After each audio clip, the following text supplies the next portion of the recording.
छाया मंत्रिमंडल यानी shadow cabinet के रूप में हम ग्लोबल यूनाइटेड पंचायत के इस प्लेटफॉर्म पे संसद सुन रहे हैं। संसद में कुछ सवाल आए तो मुझे लगा कि आप लोगों के बीच में इसको शेयर करना चाहिए।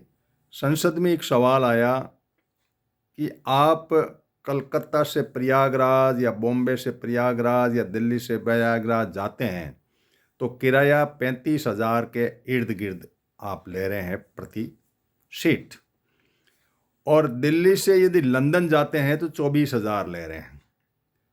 तो मंत्री का जवाब था कि हम किराए के जो सिस्टम है उसको डिमांड ड्राइवन सिस्टम है हमारा, जो डिमांड ज़्यादा है तो हम किराया बढ़ा देते हैं, और डायनेमिक फेयर जिसको कहते हैं। अब आप एक चीज़ को देखिए कि एक तरफ हम आस्था और धर्म की बात करते हैं और एक तरफ ये बात है कि आपने एक लूट का जरिया बना दिया।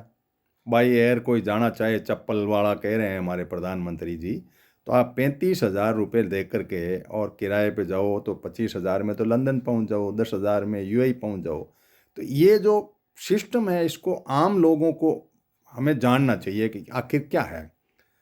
दूसरा एक सवाल आया ओडीएफ के बारे में कि इसकी सस्टेनेबिलिटी क्या है, यानी आपने किसी गांव को ओडीएफ घोषित कर दिया तो कितने दिन तक रहा, वापस गंदा तो नहीं हो गया। अब मंत्री जी कह रहे हैं कि गंदा हो जाए तो हो जाए, ये राज्य का काम है, साफ रखे और करे।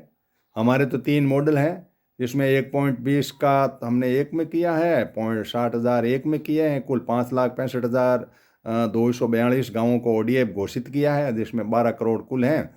और तब ये सवाल आया कि भाई पानी की कई गाँवों में तो है ही नहीं, सफाई हो कैसे। तो पानी के बारे में कहा कि इसके बारे में भी राज्य सरकार करे। जब राज्य सरकार ही करना है तो बार बार आप ये बात क्यों कह रहे हो कि हमने शौचालय बना दिए, हमने ये बना दिया, तो राज्य सरकार ही बना देती है, उनको आप डायरेक्ट फंड दे देते, अपनी तरीके से करते।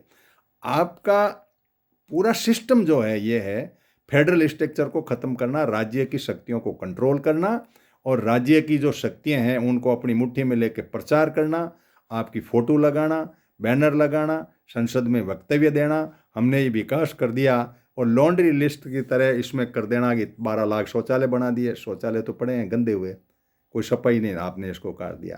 तो ये जो कुछ भी। फिर एक सवाल आया इन्वेस्टमेंट इसका कोल घोटाले के बारे में।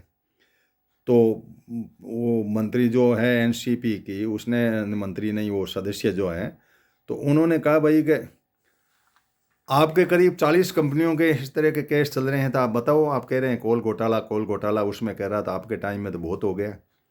तो कह दिया कि इसका सवाल जो है आपका है, इससे मेरे ओरिजिनल सवाल से जवाब में नहीं है। सीएसआर फंड का पूछे ऑयल कंपनी में, ओएनजीसी के मामले में, तो कोई भी सप्लीमेंट्री पूछे कि मेन सवाल से आपका लिंक नहीं कर रहा है। मतलब कहने का मेरा ये है कि हम इन बातों को समझें कि सरकारें किस तरीके से चल रही है। अब जब गोल्ड लोन का एनपीए की बात आई बैंक के अंदर के भाई सोना गिरवी रख करके लोग वो लोन ले रहे हैं, इस तरह से क्या है, किस तरीके से हो रहा है, तो इसका कोई स्पष्ट जवाब इनका नहीं आया। डिजिटल इंडिया के मामले में हम आपसे शेयर कर देते हैं कि digital skill India digital hub एक है प्लेटफॉर्म बना हुआ जिसमें 3 तरह की योजनाएं हैं, उसको आपको लेना पड़ेगा। और इसी माइंड में सीएसआर की स्किल इंडिया के तहत भी आया कि भाई सीएसआर जो है पब्लिक फंड के लिए किया जा रहा है। आप स्किल इंडिया के अंदर आप बच्चों को, इंडस्ट्री को दे रहे हो, तो सीएसआर का फंड उनको क्यों दे रहे हो, इंडस्ट्री वालों को। सीएसआर का फंड तो उस एरिया में जहाँ जो कंपनी ने किया, कंपनी की रेस्पॉन्सिबिलिटी है, सोशल रेस्पॉन्सिबिलिटी है।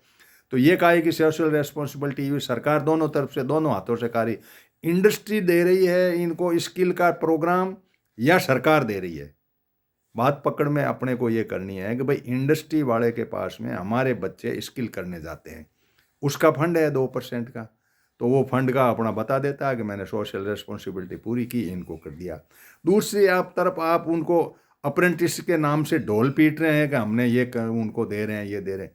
कुछ बातें बहुत गहराई से करनी चाहिए कि सरकार के अंदर जो बजट की गोलमाल जो सिस्टम है वो अपने आप में एबनॉर्मल है।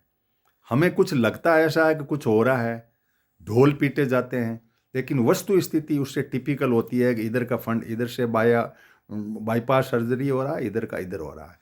हमें इन बातों को बहुत गहराई से इनको संसद के प्रोग्राम को देखना चाहिए और इन प्रोग्राम के तहत हमें लोगों तक ये जानकारी होनी चाहिए।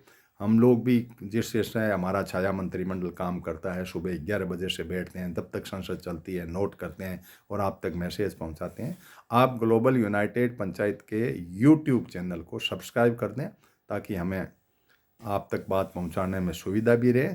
इन्हीं बातों को लेकर के धन्यवाद। और भी कोई मुद्दा आएगा, क्योंकि प्रयागराज वाले किराए के ऊपर मुझे बड़ा अचंभा हुआ, तो मैंने आपके साथ में शेयर किया कि 35,000 रुपये दे करके कोई आदमी कलकत्ता से प्रयागराज जाए, तो ये तो कोई तरीका नहीं हुआ। डायनेमिक फेयर है, डिमांड ड्राइव है, डिमांड तो आपने ज़बरदस्ती पैदा करवा दिखाएगा ड्राइव ने। इनको सभी नेता हैं उनको ज़बरदस्ती भेज रहे हो आप, जो ये फिर टीएडीए उठा लेंगे 35,000 का, जनता का ही है ना पैसा। तो ये काहे का धार्मिक आपने रखा, तो बड़ा एक सोचने का और चिंतन का विषय है।